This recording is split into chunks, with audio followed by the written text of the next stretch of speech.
আসসালামু আলাইকুম ওয়া রাহমাতুল্লাহি ওয়া বারাকাতুহু। আলহামদুলিল্লাহি রাব্বিল আলামিন ওয়াল আকিবাতুল মুত্তাকিন ওয়াস সালাতু ওয়াসসালামু আলা নবিয়িনা মুহাম্মদ ওয়া আলা আলিহি ওয়া সাহবিহি ওয়াসাল্লাম ওয়া বাদ। সম্মানিত দিনী ভাই বোনেরা, দর্শক মণ্ডলী, আমরা রমজানুল মুবারকের ধারাবাহিক আলোচনার মধ্যে একটি গুরুত্বপূর্ণ আলোচনা, যেটি কোরআনুল কারীম সম্পর্কে। কোরআনুল কারীম সম্পর্কে ইতিপূর্বে আমাদের দুইটি আলোচনা গেছে। একটি আলোচনা ছিল তেলাওয়াতের ফজিলত, আর একটি আলোচনা ছিল তাদাব্বুর, তাফাক্কুর, চিন্তা ভাবনা গবেষণা করে পড়ে বুঝে আমল করার ফজিলত সম্পর্কে। আজকে আলোচনা করব এই কোরআনের মহত্ব কী এবং তার আদব কিছু আছে। আদব আমরা কিছু বর্ণনা করব, তার মধ্যে মোটামুটি শিরোনামের যেগুলো মেন পয়েন্ট সেগুলো 8টি আমরা বর্ণনা করব ইনশাআল্লাহ। এই কোরআনুল কারীম আল্লাহ তাআলার কালাম, মহাপবিত্র বাণী। আল্লাহ তাআলার এটি গুণ, এটি মাখলুক নয়, সৃষ্টিজীব নয় যে আজ আছে কাল থাকবে না। অর্থাৎ এটি আল্লাহর কালাম, আল্লাহর এটা গুণ সিফাত, এটা কোনো দিন ধ্বংস হবে না। আল্লাহ তাআলার যেমন ধ্বংস নাই, নাউযুবিল্লাহ, এমনিভাবে কোরআনের কোনো ধ্বংস নাই। অর্থাৎ এটি আল্লাহর সাথে সম্পৃক্ত, কাজে একে অন্যভাবে বলা যাবে না। এটা একটি বিরাট আকীদার মাসআলা। ইমাম আহমদ রাহিমাহুল্লাহ বলেছেন, আল কোরআন কালামুল্লাহ গায়রু মাখলুক। কোরআন হচ্ছে আল্লাহর কালাম, এটি মাখলুক নয়, সৃষ্টিজীব নয়। আর এই ফতোয়া, এই মাসআলা বলার কারণে তাকে প্রতিদিন 10টি করে বেতাঘাত করা হতো। সুতরাং সত্য ন্যায় বলা কোনো যুগে এমন কঠিন, যেটা এখন বোঝানো সম্ভব না। এরপরে এই কোরআন যে আমরা তেলাওয়াত করছি, ইমাম বুখারী রাহিমাহুল্লাহর একটি বড় ঘটনা রয়েছে ইমাম হুজাইলি রাহিমাহুল্লাহর সাথে, যে লফজি বিল কোরআন, অর্থাৎ সৌতি বিল কোরআন, আমার যে শব্দ, আমি যে তেলাওয়াত করছি, আমার যে আওয়াজ, আমার যে শব্দ, আমার যে ভয়েস, এটি হচ্ছে মাখলুক। ইমাম বুখারী রাহিমাহুল্লাহ বলেছিলেন, কিন্তু ছাত্ররা শ্রোতারা বুঝে নেয়, অবব্যাখ্যা করে তাকে অনেক কষ্ট দিয়েছে তারা। তো আজও এরকম ভুল ধারণা অনেকের আছে যে আমরা যে কোরআন তেলাওয়াত করছি, যে শব্দটা, এই শব্দটাকে অনেকে এটাকেও আল্লাহর শব্দ বলে, আল্লাহর কালামের মধ্যে ঢুকিয়ে দেওয়া হয়। এটা ঠিক নয়, এটা কুফরি কথা হয়ে যাবে। আল্লাহ তাআলা আমাদের বুঝার তৌফিক দান করুন। সুতরাং এই মহাপবিত্র কোরআনুল কারীম, এখানে আরেকটু স্পষ্ট হয়ে যায়, আমরা এখন কোরআনুল কারীম শুনবো উমুক কারি সাহেবের কণ্ঠে, তেলাওয়াত করে কোরআনুল কারীম শুনবো আমরা অমুকের কণ্ঠে। এই যে কণ্ঠে বলে, এটা ব্যক্তি মানুষের কণ্ঠে কথা বলা হয়েছে, এটা আল্লাহর কণ্ঠ না, আল্লাহর শব্দ না। তা আমরা যে তেলাওয়াত করি, যে শব্দ হয়, এটা আমাদের শব্দ, এটা মাখলুক। আর কালাম লফজান ওয়া মা'নান, আলহামদুলিল্লাহ, আলহামদু শব্দ এবং এর অর্থ দুটোই হচ্ছে আল্লাহর কালামের অন্তর্ভুক্ত। এই কোরআনুল কারীম আল্লাহ তাআলা পাঠিয়েছেন লাওহে মাহফুজ থেকে আমাদের কাছে। কখন পাঠিয়েছেন? রমজান মাসে পাঠিয়েছেন। রমজান মাসে কখন? লাইলাতুল কদরে। শাহরু রমাদান আল্লাযী উনজিলা ফীহিল কুরআন হুদাল লিন-নাস ওয়া বাইয়িনাতিন মিনাল হুদা ওয়াল ফুরকান। শাহরু রমাদান, এটা নাম ধরে আল্লাহ বলেছেন রমজান মাসে হয়েছে। এরপরে সূরা দুখানের 3 নম্বর আয়াতে বলেছেন, ইন্না আনজালনাহু ফী লাইলাতিন মুবারাকা, আমরা বরকতময় রাত্রিতে কোরআন নাজিল করেছি। এরপরে সূরা কাদারে স্পষ্ট করে আল্লাহ আরও বলেছেন, ইন্না আনজালনাহু ফী লাইলাতুল কদর, অর্থাৎ সেই বরকতময় রাত্রিটি হচ্ছে কদরের রাত্র। সুতরাং সব মিলে এই লাইলাতুল কদর আপনার রমজান মাসে হয়, এটা আমরা সবাই জানি। তো সব মিলে যেটা দাঁড়াচ্ছে যে কোরআন রমজান মাসে নাজিল হয়েছে, লাইলাতুল কদরের রাত্রি নাজিল হয়েছে। এটাকে কোনো মাসে নেওয়ার কোনো সুযোগ নাই, যেমনটি অনেকে বলে থাকেন যে এটা শাবানের, নিসফ শাবানের সাথে সম্পৃক্ত বা নিসফ শাবানে এটা নাজিল হয়েছে এবং এখানে ভাগ্য নির্ধারণ করা হয়েছে। সম্পূর্ণ ভুল ধারণা, ভ্রান্ত ধারণা। আল্লাহ তাআলা আমাদের বুঝার তৌফিক দান করুন। আল্লাহ তাআলা এই কোরআন সম্পর্কে বলেছেন, যালিকা নাতলু আলাইকা মিনাল আয়াতি ওয়াজ যিকরিল হাকীম। এটি সেই কোরআন যেটা আমরা তোমার কাছে তেলাওয়াত করি, আমাদের আয়াত থেকে, জিকির থেকে, কোরআন থেকে, নিদর্শন থেকে। ইয়া আইয়ুহান নাস ক্বাদ জাআকুম বুরহানুম মির রাব্বিকুম ওয়া আনজালনা ইলাইকুম নূরাম মুবিনা। হে মানব জাতি, তোমাদের নিকটে আল্লাহর পক্ষ থেকে, তোমাদের রবের পক্ষ থেকে বুরহান এসেছে, দলিল এসেছে, আর আমি নাজিল করেছি আমরা তোমাদের নিকটে নূরাম মুবিনা, স্পষ্ট আলো। অর্থাৎ কোরআনকে যারা স্মরণ করবে, কোরআনকে যারা মানবে, একদম আলো, তাদের কাছে সম্পূর্ণ আলো। এখানে দ্বিধাদ্বন্দ্বের কিচ্ছু নাই, সব কিছু কোরআনের মধ্যে বলেছে। কোরআনের মধ্যে সালাতের কথা বলেছে, তারপরে আল্লাহ তাআলা বলেছেন জাকাতের কথা, ইত্যাদি ইত্যাদির কথা বলেছেন, কিন্তু বিস্তারিত সেখানে আলোচনা নাই। তো আল্লাহ তাআলা বলে দিয়েছেন যে ওমা আতাকুমুর রাসূলু ফাখুযুহু ওয়া মা নাহাকুম আনহু ফান্তাহু। অর্থাৎ আল্লাহ পাক রব্বুল আলামিন পক্ষ থেকে রাসূলুল্লাহ সাল্লাল্লাহু আলাইহি ওয়াসাল্লাম যা নিয়ে এসেছে তা মানো, আর যা নিষেধ করেছেন তার থেকে বিরত থাকো। এখান থেকে বোঝা যাচ্ছে রাসূলুল্লাহ সাল্লাল্লাহু আলাইহি ওয়াসাল্লাম এই কোরআনের ব্যাখ্যা করো, উনি যা বলেছেন তা গ্রহণ করতে হবে। অর্থাৎ কোরআন এবং হাদিস দুটাই মানতে হবে। হাদিসের জন্য শর্ত হচ্ছে সেই হাদিস মানতে হবে। আল্লাহ পাক রব্বুল আলামিন বলেন ইয়াহদি বিহিল্লাহু মানিত্তাবা'a রিদওয়ানাহু সুবুলাস সালাম। এই কোরআনের মাধ্যমে আল্লাহ তাআলা ওই সমস্ত ব্যক্তি যা তার সন্তুষ্টি অর্জনের জন্য আনুগত্য হয়, অনুসরণ করে, আল্লাহ তাকে শান্তির পথ সমূহ দেখাই দিবে, পথ সমূহ দেখাই দিবে। অর্থাৎ কোরআন কারিমে যারা থাকবে, কোরআন কারিমের সাথে যারা থাকবে, তাদেরকে শান্তির যত পথ আছে সবগুলো দেখিয়ে দেবেন। আল্লাহু আকবার। আল্লাহ তাআলা আরও বলেন ওমা কানা হাযাল কুরআনু আন ইফতারা মিন দুনিল্লাহ ওয়ালাকিন তাসদীকাল্লাযী বাইনা ইয়াদাইহি ওয়া তাফসীলাল কিতাবি লা রাইবা ফীহি মির রাব্বিল আলামিন।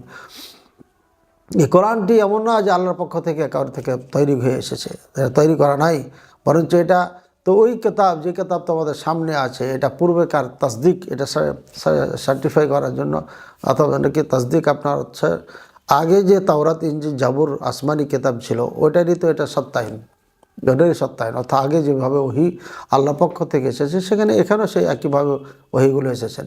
তফসিলাল কিতাব এবং বিস্তারিত এই কিতাবকে বলেছে, বিস্তারিত বর্ণনা করেছেন, অর্থাৎ খুলে খুলে বর্ণনা করেছেন। লা রাইবা ফীহি, এর মধ্যে কোনো সন্দেহ নাই, কেননা এটা মির রব্বিল আলামিন, আল্লাহ পাক রব্বুল আলামিনের পক্ষ থেকে। ইয়া আইয়ুহান নাস ক্বাদ জাআতকুম মাউইযাতুম মির রাব্বিকুম ওয়া শিফাউল লিমা ফিস সুদূর ওয়া হুদাও ওয়া রাহমাতুল লিল মুমিনিন।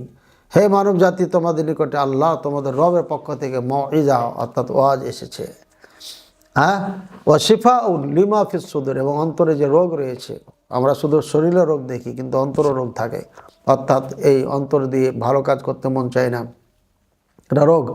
এই অন্তর দিয়ে কোরআন পড়তে মন চায় না, এটা রোগ। এই অন্তর দিয়ে দান খারাপ করতে চায় না, এটা রোগ। এই অন্তর দিয়ে সত্য কথা বলতে মন চায় না, এটা রোগ। অন্তর দিয়ে মানুষকে খুব চিন্তা চেতনা আসে, মেলা কিছু যেগুলো হয় অন্তরের মাধ্যমে, এই সবগুলো হচ্ছে আপনার অসুখ। এটার জন্য শেফা লাগবে, ওষুধ লাগবে। তো এই কোরআন হচ্ছে শেফা।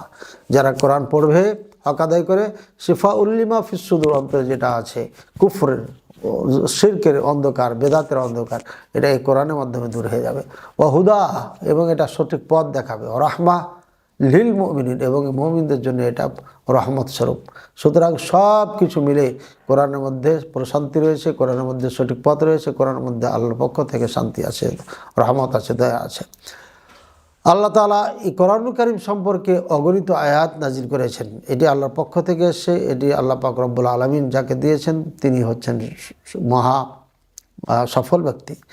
আল্লাহ পাক রব্বুল আলামিন লা তামুদ্দান্না আইনাইকা ইলা মা মাত্তা'না বিহি আজওয়াজাম মিনহুম ওয়া লা তাহজান আলাইহিম ওয়াখফিদ জানাহাকা লিল মুমিনিন।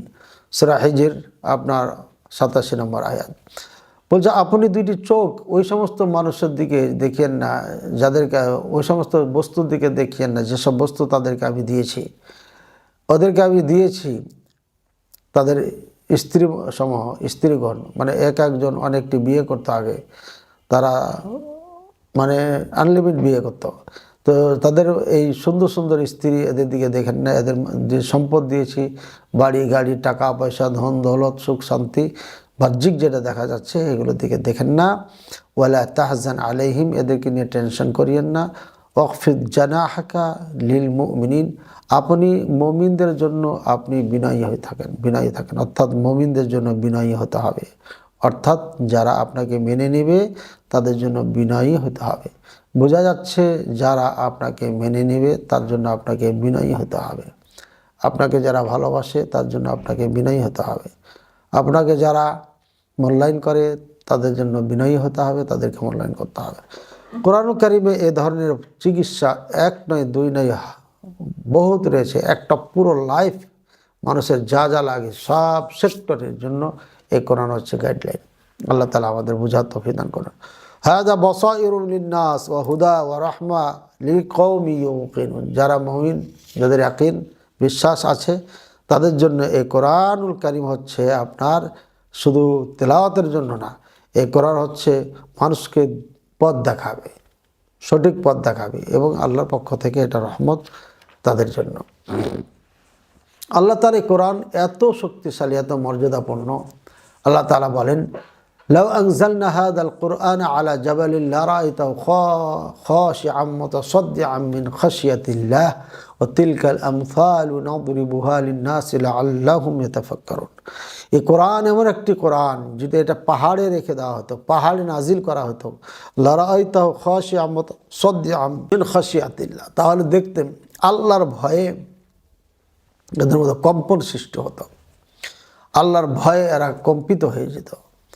ও তিলকাল আমসালু নাদরিবুহা লিন-নাস, এটি এক্সাম হচ্ছে মানুষের জন্য, আমরা যেটা পেশ করেছি, লাআল্লাহুম ইয়াতাফাক্কারুন, হতে পারে তারা চিন্তা করবে।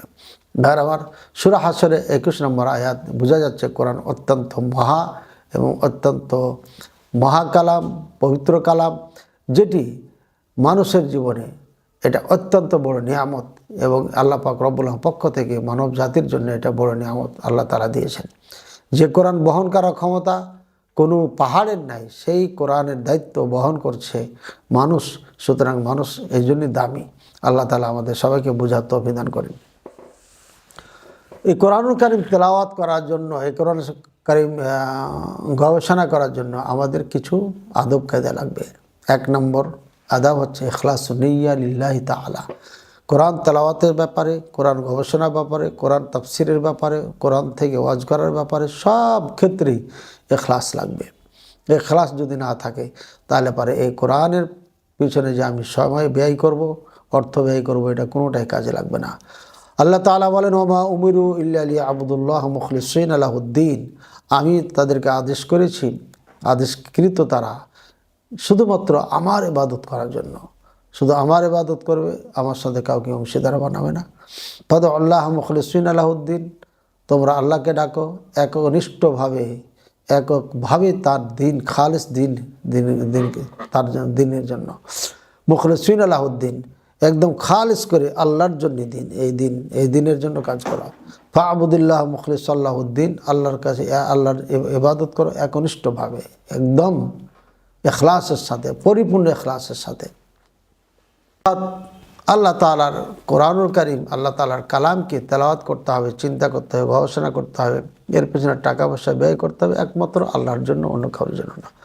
2 নম্বর আদব হচ্ছে ইয়াকরা বিকলবিন হাদিরিন ইয়াতাদাব্বার মা ইয়াকরা ওয়া ইয়াতাফাহাম মা মাআনিহি ওয়া ইয়াখশা ইনদা যালিকা কলবুহু ওয়া ইস্তাহদির বিআন্না আল্লাহ ইখাতিবু।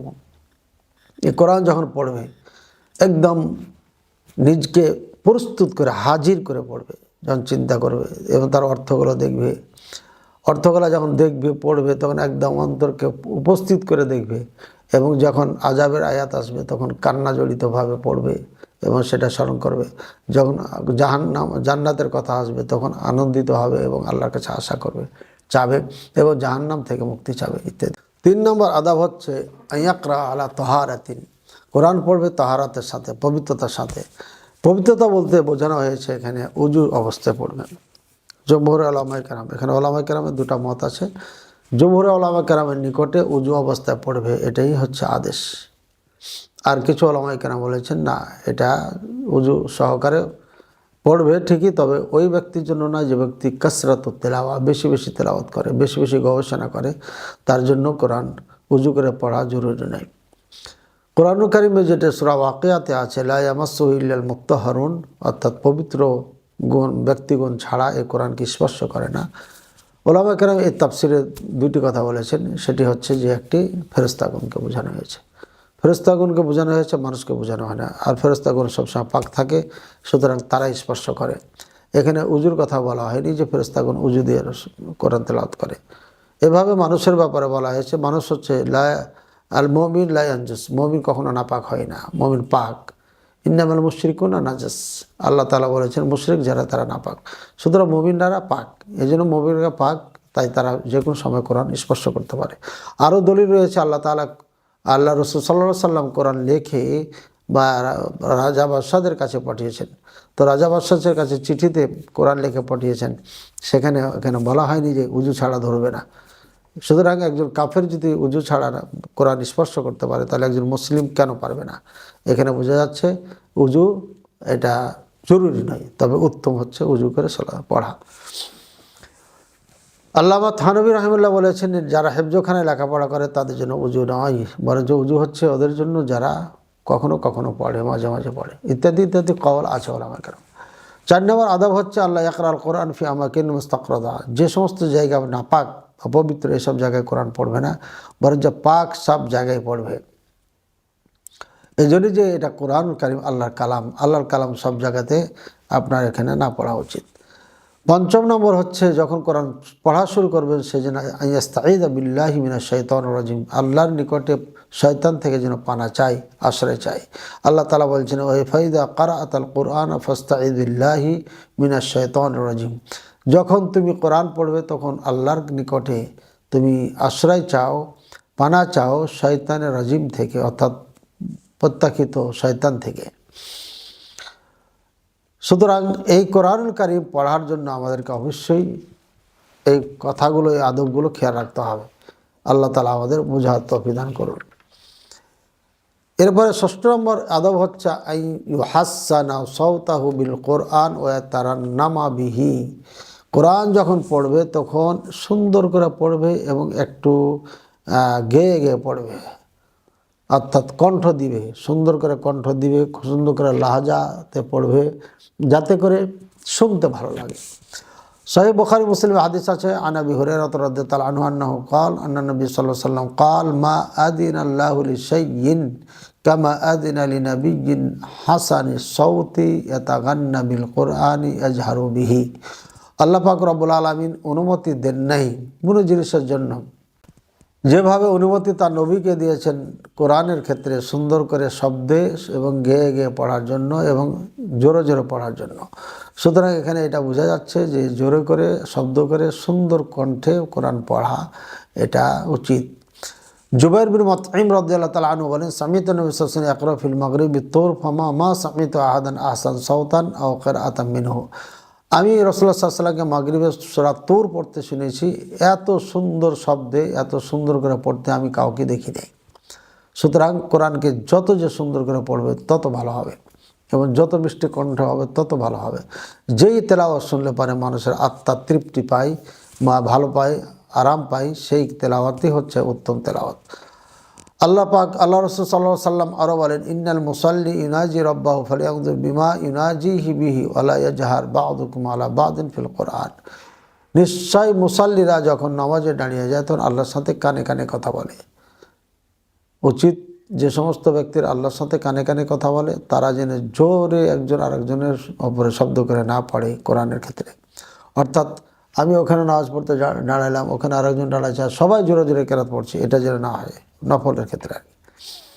সুতরাং যেহেতু আল্লাহর সাথে মুনাজাত অর্থাৎ কানে কানে কথা বলা হয়, এখানে এমনটি আচরণ যেন না হয়। আমিন আদাবিহা ইউরাত্তাল কোরআন তারতিলা, কোরআনুল কারীমের আদব হচ্ছে সুন্দর করে তাজবিদের সাথে তারতিলের সাথে পড়া। ওয়ারাত্তিল কোরআন তারতিলা, কোরআন তোমরা পড়ো তারতিলের সাথে, অর্থাৎ বিত্তামাহুল বিদুন সুরা, তারা তারতিল বলা হয় কাকে? দ্রুতগামী না, ধীরে ধীরে ধীরে ধীরে পড়া।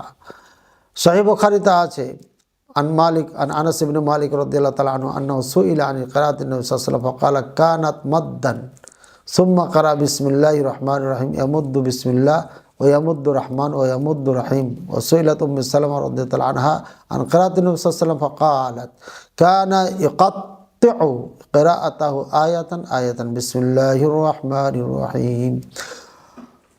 এখানে আনাস বিন মালিক রাদিয়াল্লাহু তাআলা আনহুকে জিজ্ঞাসা করা হয়েছিল রাসূলুল্লাহ সাল্লাল্লাহু আলাইহি ওয়াসাল্লাম কেরাত সম্পর্কে, তিনি বলেন যে রাসূলুল্লাহ সাল্লাল্লাহু আলাইহি ওয়াসাল্লাম টেনে টেনে পড়তেন, যেমন আলহামদুলিল্লাহি রাব্বিল আলামিন এখানে টানতেন, বিসমিল্লাহ এখানে টানতেন, আর রহমানির রহিম আর রহমা টানতেন, রাহিম হিম টানতেন, এবার টেনে পড়তেন। উম্মে সালমা রাদিয়াল্লাহু আনহুকে জিজ্ঞাসা করে, তিনিও বলেছিলেন যে রাসূলুল্লাহ সাল্লাল্লাহু আলাইহি ওয়াসাল্লাম একটা একটা করে আয়াত পড়তেন। সুতরাং বোঝা যাচ্ছে একটা একটা করে আয়াত সুন্দর করে পড়ে যাওয়া, ধীরে স্থিরে পড়ে যাওয়া, এটাও সুন্নাহ এবং আদাব। ওমিন আদাবি আন ইয়াসজুদা ইযা মাররা বি আয়াতি সাজদাতিন ওয়া আলা উযুইন ফি আইয়ি ওয়াক্তিন কানা মিন লাইলিন আও নাহারিন ফায়ুকাব্বিরু লিস-সুজুদ ইয়াকুলু সুবহানা রাব্বিয়াল আ'লা ওয়া ইয়াদু সুম্মা ইয়ারফা'ু মিনাস সুজুদ বিয়াদি তাকবীর ওয়া সালাম। আরেকটি আদব হচ্ছে যখন সাজদার আয়াত অতিক্রম করবে সেজন্য সাজদা দেয়, এবার সেটা যেন উজু অবস্থায় হয়। উজু অবস্থা হলে ভালো, উজু অবস্থা না থাকলেও দেওয়া যাবে, এটা জমহুর উলামায়ে কেরামের মত আছে, তবে উজু অবস্থায় হলেও ভালো। এবার এটা এই সাজদাটা দিতে পারবে যে কোনো সময়। আওকাতে মাকরুহা, নিষেধ যে অপছন্দনীয় সময় আছে সালাত পড়ার, এটা দেখার কোনো নেই, প্রয়োজন নাই। যে কোনো সময় যখন আয়াতুস সাজদার তালাত করবে সাথে সাথে সিজদায় পড়ে যাবে, এটা হচ্ছে নিয়ম। এবং সেখানে সুবহানা রাব্বিয়াল আ'লা সিজদাতে পড়বে, সাজদাতে। এবং অন্য দোয়া আছে সাজাদা ওয়াজহিয়া, এই যে দোয়া আছে সেটা পড়বে, অর্থাৎ যেগুলো দোয়া আছে সাজদা সেগুলো পড়বে। এবং যদি না পারে সুবহানা রাব্বিয়াল আ'লা এই দোয়া পড়বে, তার কোনো সমস্যা নাই। তাকবীর দিয়ে আল্লাহু আকবার বলে সিজদায় যাবে, ওঠার সেখানে দোয়া করবে এবং সাজদার থেকে যখন উঠবে তখন কোনো আর তাকবীর বলা লাগবে না, সালামও দেওয়া লাগবে না, সালাম ফেরানো লাগবে না, তাকবীরও লাগবে না, শুধু আল্লাহু আকবার করে যাবে, এরপরে দোয়া টোয়া পড়ে উঠে যাবে। এটা হলো সাজদার নিয়ম। কিন্তু যদি এটা সালাতের ক্ষেত্রে হয়, যদি সালাতে এরকম সাজদার আয়াত চলে আসে, তাহলে কি করবে? তাহলে ফাইন্নাহু ইউকাব্বির ইযা সাজাদা, যখন সিজদা করবে তখন আপনার আল্লাহু আকবার বলবে। ওয়া ইযা কামা, এবং যখন সিজদা থেকে উঠবে তখন আল্লাহু আকবার বলবে। কেননা ইবনে মাসউদ রাদিয়াল্লাহু আনহু বলেছেন, রাআইতু নবী সাল্লাল্লাহু আলাইহি ওয়াসাল্লাম ইউকাব্বিরু ফি কুল্লি রাফাইন ওয়া খাফদিন ওয়া কিয়ামিন ওয়া কুউদিন। রাসূলুল্লাহ সাল্লাল্লাহু আলাইহি ওয়াসাল্লামকে দেখেছি প্রত্যেকটি ওঠা বসায়, কিয়াম কুউদ, দাঁড়ানো বসায়, সব সময় অনেক আল্লাহু আকবার বলতেন। এবং রাসূলুল্লাহ সাল্লাল্লাহু আলাইহি ওয়াসাল্লাম, আবু হুরায়রা রাদিয়াল্লাহু তাআলা হাদিস আছে, রাসূলুল্লাহ সাল্লাল্লাহু আলাইহি ওয়াসাল্লাম ইউহাদ্দিস আন্না নবী সাল্লাল্লাহু আলাইহি ওয়াসাল্লাম কানা ইয়াফআলু যালিকা, রাসূলুল্লাহ সাল্লাল্লাহু আলাইহি ওয়াসাল্লাম এমনটি করতেন, অর্থাৎ তাকবীর বলে যেতেন, তাকবীর বলে উঠতেন সিজদা থেকে। আমরা আশা করি বুঝতে পেরেছি কোরআনুল কারীমের আদব রয়েছে তেলাওয়াতের, তার মধ্যে 8টি আদব আমরা বললাম। 1 নম্বর ইখলাস লিল্লাহ, আল্লাহর জন্যই একটা মতো পড়তে হবে, কাউকে দেখানোর জন্য না। কোরআনুল কারীম দেখানোর জন্য বেশি পড়ানো হয় না, নাউযুবিল্লাহ। আর একটা হচ্ছে একদম হাজির কলব নিয়ে পড়তে হবে, উপস্থিত কলব নিয়ে পড়তে হবে, চিন্তা করে গবেষণা করে হাজির নাজির জেনে আল্লাহকে পড়তে হবে, যাতে কোনো সন্দেহ না থাকে, অন্য মানুষকে না হয়। 3 নম্বর হচ্ছে পবিত্রতা অবস্থায় পড়বে। 4 নম্বর হচ্ছে কোরআন নাপাক জায়গাতে পড়বে না। 5 নম্বর হচ্ছে আল্লাহর কাছে পানা চাবে যখন কোরআন পড়বে। 6 নম্বর হচ্ছে যে সুন্দর করে সুন্দর কণ্ঠে তেলাওয়াত করবে, পড়বে, এটা হচ্ছে নিয়ম। আর 7ম নম্বর হচ্ছে তারতিলের সাথে পড়বে, তারতিলের সাথে পড়বে। 8ম নম্বর হচ্ছে সাজদার আয়াত যদি অতিক্রম করে তাহলে সাজদা করবে, আল্লাহু আকবার বলে যাবে, দোয়া পড়বে, সালাম আল্লাহু আকবার আর বলা লাগবে না, সালামও ফেরা লাগবে না। তবে সলাতে যদি হয় তাহলে আল্লাহু আকবার বলে যাবে, আল্লাহু আকবার বলে উঠবে। আশা করি ক্লিয়ার হয়েছে। আল্লাহ তাআলা আমাদের সবাইকে বুঝে আমল করার চলো তৌফিক দান করুন, আমিন। ওয়া সাল্লাল্লাহু আলা নবিয়িনা মুহাম্মদ ওয়া আলা আলিহি ওয়া সাহবিহি ওয়া সাল্লাম। আসসালামু আলাইকুম ওয়া রাহমাতুল্লাহি ওয়া বারাকাতুহু।